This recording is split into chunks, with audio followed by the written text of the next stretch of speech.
sitting there watching him, and to have a finals that we can put on the calendar now for January 26th at the LA Forum. It's a good feeling because I feel like it took a little bit to get here, and now we have the finalists. And I told Vader and I told Fedor, I said, well, I'm sorry you have to train through Christmas, but it'll be worth it at the end. So we'll finally have a heavyweight champion, and we'll crown them on the 26th. Let's open it for questions. Is Fedor in the finals the ideal scenario for you walking into January? You know, I feel like as a promoter, you know, like whoever wins the matchup wins, and that's it. I mean, if he would have lost, Chael is a great promoter himself, and you know that would have been a great fight with him and Vader. Now, both of them, I think, would have been interesting matchups, but you know, anytime Fedor steps into the cage, it's a special, historic moment, and I think we'll have another piece of history on the 26th of January.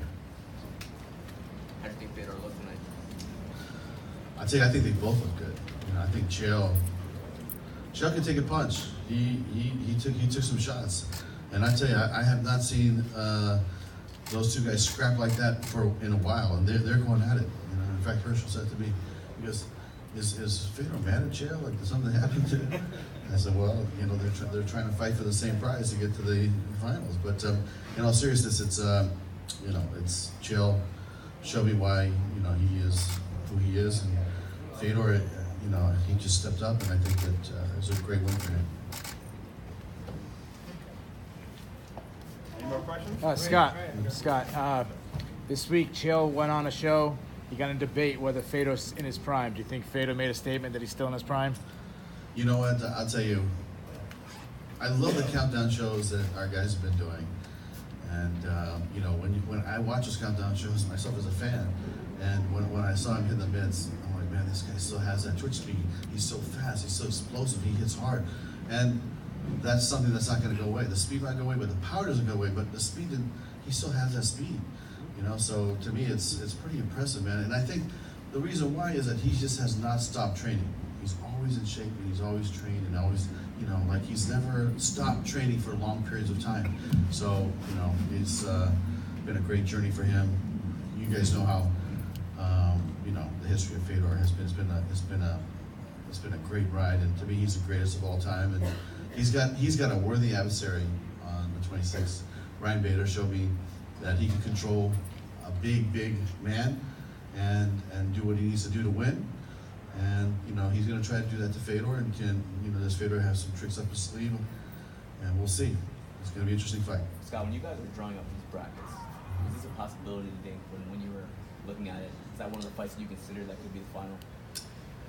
Yeah, absolutely. I mean, I think that a lot of people felt that Ryan Bader was a favorite to get in on his side, and Fedor as well. But you know, if you know, Frank Mir would have won, you know, I wouldn't have been surprised either. These are big guys throwing big punches, and you know, all it takes is one clip and it's over. So, you know, heavyweight division, you never know. These back-to-back events seem to be working out well for Bellator. Do you plan on, besides the Hawaii event, working on more in the future? Well, I don't know if my staff would agree with you, agree with me, but it's been really taxing on the staff, and I'd like to thank them. They did a great job of executing this event and the one last night.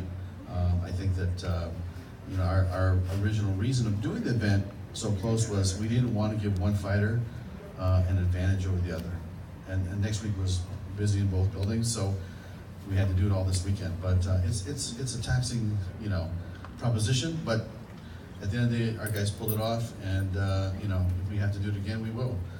But that's the reason why we did it. We didn't want a fighter to say, "Oh, he had two more weeks of rest than I did," and you know, he had 2 more weeks of, you know, knowing who he's fighting. And so, you know, to me, that was the reason why we did it back to back. Question right here is, Czech Congo's now 11-2 in the promotion. Is he the likely #1 contender for the winner of the Grand Prix?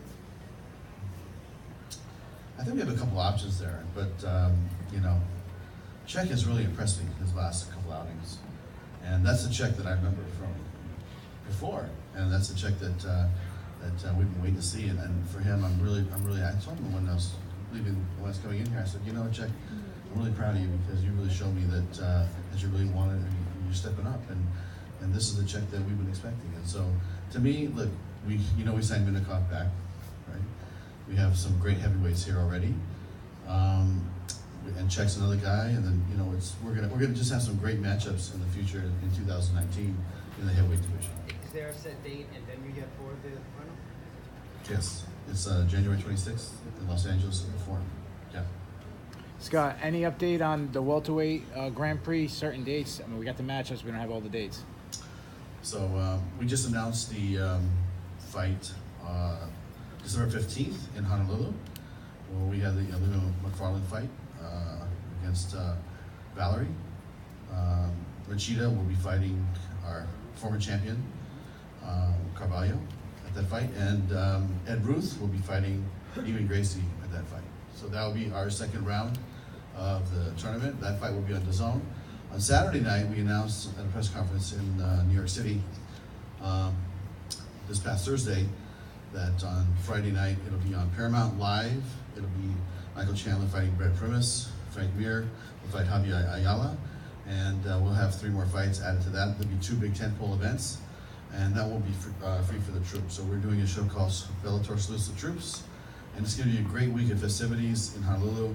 We're going to take all of our top athletes that are not fighting, and we're going to take them to the base and give value back to the the men and women that protect this country. Scott Coker, what would it mean, in your view, if on January the 26th at the Forum, Fedor Emelianenko managed to win the heavyweight Grand Prix at the age of 42? Where would that put him in the pantheon of the greatest mixed martial artists? I already feel like he's the GOAT. He has nothing to prove. To me, he has nothing to prove. He's doing this because he wants to compete, and he's had some tough opposition. And you know what? If he won the tournament, I'd be happy for him. And I think that this is something he really, really wants. Listen, everybody knows that Fedor's been fighting for a while. He was the king of Pride, and then he fought for me in Strikeforce, and now he's here in Bellator. But he's already proved everything. He's the GOAT, and whatever he does now will just add to the legacy of Fedor.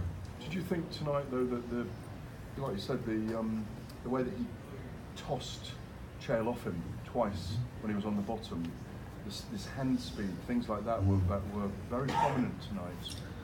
Yeah, he looked like a fresh fighter that wanted it badly.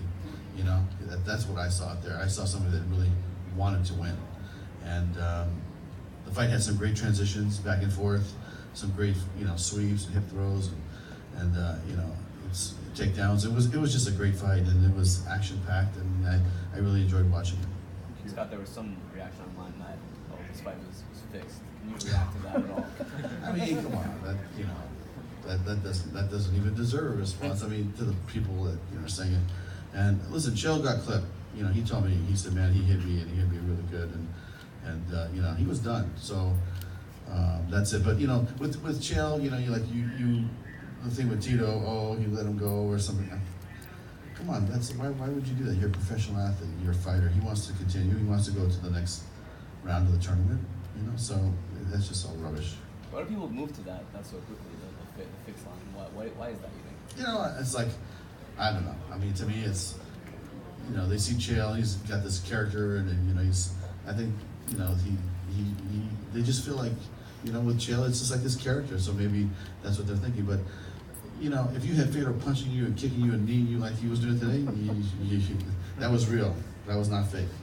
Scott, what would you like to see Chael do next? You want to see him stay at heavyweight? Do you think he should go back to 205? I know you'll say it's probably all for that. What would you like to see? Exactly what you said is going to be up to him. I mean, really, now that the heavyweight tournament, for him is over, he'll have to decide. If he wants to fight at 205, we got some great fights for him at 205, but he's going to have to make that decision. So we'll talk to him. I think he might like that. I think he might like to fight at 205. He told me earlier this year he's the number 1 contender at 205. So he's like, win or lose, I think I'm going to fight Ryan Bader, whether it's for this fight. And that's a fight I would like to see. Right? Maybe that's the fight we can put together in the future. But let's get through the heavyweight tournament, and then we'll talk to Chael. But to me, it makes a lot of sense for him to go to 205 and fight our top guys. We saw 50 Cent here again tonight. He was posting over the past couple of days. He wants to beat the male to come fight Bellator for $2 million. What did you make of all that? Well, you know what? you know, he called me yesterday and he said, hey, you know, what's going on with this, you know? And I said, well, the commission's involved, and it's, you know, there's a lot of steps to that whole situation. But, you know, I'd like to just, you know, I told him, I said, hey, let's just stay clear of it, because it really has nothing to do with Bellator. That has to do with the commission and the fighter and the league. So that's their business. Did that get you any hot water though? Since saying I'm making an offer to come fight for us in Bellator. I know. Well, I think what he means by that is like him as like a manager, or, you know, like he's. I mean, 50 Cent has, you know, when he's talking to an athlete, that has nothing to do with Bellator. I can't tell 50 Cent what to say, and I'd say, believe me. Yeah. Scott, can you explain? You're on DAZN now. How has been the public reaction to that? And also, what kind of changes should we expect? Like for perhaps the European cards, one complaint is that they've been delayed in America. Any chance we won't have delays anymore? Yeah, there's a, you know what, it's something that we're really close to making it perfect. We thought we had it together on the Channel 5 show in San Jose. DAZN's been a great partner. They have been supportive, and you know, they have Japan. Like tonight, the fight was there in Japan because it was on DAZN. I was watching it on DAZN live on my little phone as the fight was going on. It was pretty cool. But you know, when I think about you know, the partnership, it's exciting because the international territories that they want to go to, we would like to go as well. You know, the thing with Channel 5 in the UK, you know, we got cut off, and that was unfortunate. And we didn't have it dialed in for this fight because we have to run commercials, and this could have run over, and then we could have another, you know, Pepe the Pig situation, and I just didn't want to deal with it. So it is on Channel 5 now. It's a 12-hour delay from yesterday and today. But I think, you know, in the next month or so, before December, we will have, you know, this all worked out and dialed. I promised Gareth that we would have it fixed. So I'm fed up with asking you. Yes, exactly. One last question. How about the 5-round main events? I know I keep asking you, and you keep saying we're gonna give us an answer. Oh, I see. You mean as far as like last night, for example. Right. You know, any chance you're gonna change that to the 5 rounds? Yeah, I mean, it's something that, you know, we have talked about, but we have not committed to it. We are having the 5-round main event for the welterweight tournament because Roy's in the tournament and he is our champion, so that the title will continue with the champion, whoever the champion is, so it'll be a title fight every time. But, you know, as far as the main event being 5 rounds, just to have a main event be 5 rounds, we're still going to hold it to our championship belts. How many Russians guys we will see in the next event? You know what? That's a good question. I'm not sure. But, you know, listen, we have a lot of great Russian fighters here in Bellator. Koreshkov is amazing. We have 4 or 5 fighters we just signed from Fedor's group. We have fedor, emelianenko. We have Tokov, the fighter you saw today. So, you know, we're going to continue our commitment to the Russian athletes. Was tonight the last fight on Benson Henderson's contract? I'm not sure, but I thought he looked good. He was entertaining, and you know, I could probably have Rich or Mike get back to him. What are your thoughts on the other promotions that DAZN is working with Combate Americas and KSW? Any thoughts of possibly a co-promotion? You know what? I mean, KSW, we have a good relationship with Martin. We've talked about it. It's just the timing doesn't work because of the, you know, the fight here would be 2 in the morning over there, just the same thing like the broadcast for Channel 5. So it's tough, but you know what? I think that it's a possibility, but it's not something that's imminent in the future. One last question. What do you think about another brother, Emelianenko, in Bellator? About Alexander? You know what? I think he had some problems getting licensed here in the States, and I don't think that will go away. So I think that, you know, he has some issues to take care of. Thank you, guys. Okay, thank you. Thanks, Scott. Up next.